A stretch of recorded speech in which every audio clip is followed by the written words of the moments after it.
У 2024 годзе непаўналетнюю гамяльчанку Паліну паставілі на ўлік у камісію па справах непаўналетніх за распіццё алкаголю ў грамадскім месцы. Больш за паўгода з дзяўчынай праводзіліся розныя прафілактычныя мерапрыемствы, тлумачальныя гутаркі і размовы са спецыялістамі.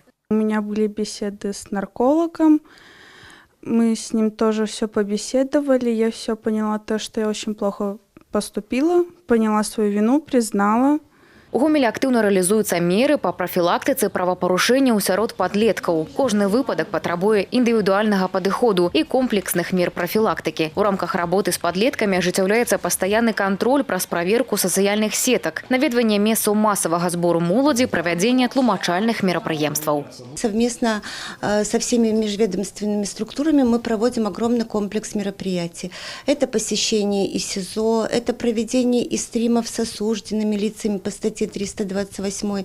Это проверка внеурочной занятости, кружковой занятости, секций, объединений по интересам. Зараз на Гомельшчыне камісіямі па справах непаўналетніх праводзіцца комплексная работа з больш як 1000 падлеткаў. Асноўнымі відамі злачынстваў сярод моладзі з'яўляюцца крадзяжы, распіццё алкаголю, правапарушэнні ў галіне экстрэмізму. Данные несовершеннолетние будут взяты под особый контроль, будет организована их занятость, в том числе в период летних каникул. Сотрудниками органов внутренних дел также будут отрабатываться и уже в настоящее время отрабатываются места массового пребывания несовершеннолетних, в том числе парки, скверы, также наша молодежная детская дискотека. Асноўная задача комплексу дадатковых мер – выявіць і ліквідаваць прычыны, якія спрыяюць учыненню здзяйснення супрацьпраўных дзеянняў падросткамі. Асаблівая ўвага надаецца працы з моладдзю, схільным да хуліганства, ужывання алкаголю або наркотыкаў. Алеся Гурын, Ганна Кустачова, Владислав Козлов, телерадиокомпания «Гомель».